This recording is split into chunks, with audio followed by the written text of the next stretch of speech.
Today's message is about signs and messages. Do you know that you get a daily message, that information is coming to you every single day? Because you have desires, you ask for things, and the messages do come, but are you paying attention to them? So let's have a look at how you can define if you're getting a message. First, you need to ask for an answer, for a sign of something. Like you may be saying, is this the right job I need to take? Show me a sign. You need to ask for guidance. You need to ask the universe or whoever it is you believe in to show you. So that is the first thing that you need to do. Second, you need to look around for the answers, look around for the messages, see what people are saying. See what's around you, see what opposition is coming up, negativity or positivity. Have a look and see which way things are flowing for you. Be open to receiving a no. If your heart is set on you wanting something to happen and you say, show me that way, yet the answer may be no, you need to be open to that and accept it.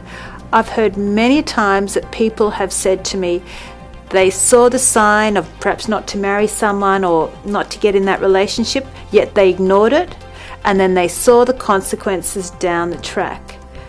So it's for your benefit to recognize that that is a sign and that is a message. And then the third way is to interpret what that message is, what it's saying to you. Is it saying, no, that's not a good direction? Because they're there for you. If you've asked, the universe is going to respond. I always ask for answers. I always ask for signs. I ask for that I'll be led in a certain way. And years ago, many years ago, when I was in Italy, I was asking for a sign. I was asking for God to come to me. I would pray. I was just on my knees. I was really, really desperate for something. And I didn't know what it was. And when I came across these Mormon missionaries, the whole thing was crazy. They jumped on the bus. They jumped on the wrong bus to their home, but they asked me a question in Italian and I started talking to them. They asked me, did I want to join the church after some time?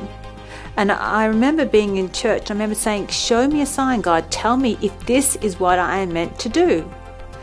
And I had the most incredible spiritual experience. It took me to my knees. It was so powerful. It was like the universe said, yes, you are meant to join this church. And so I did. And yes, it was great. It served a purpose. It actually stopped me from basically killing myself. I gave up drinking, smoking, cigarettes, coffee, tea, because I was very self-destructive. And that is what it served. And it got me spiritual and on my spiritual journey. So it served a purpose. And then at the end of my time in the church, it was very negative. It was like I'd go to church. I didn't feel like going to church on Sunday. There was so much negativity, but I was so committed. I wasn't seeing it. It went on for way too long. And the message was, your time is no longer in the church. You are meant to move away. But it took me a long time. But the signs were so there. I was feeling like I was going on an uphill battle just to be a member. And it just took me a long time to get to see the signs. So they're there. Have a look at them. See what feels uphill. Because if it's still uphill, it's most likely not your direction you need to go in.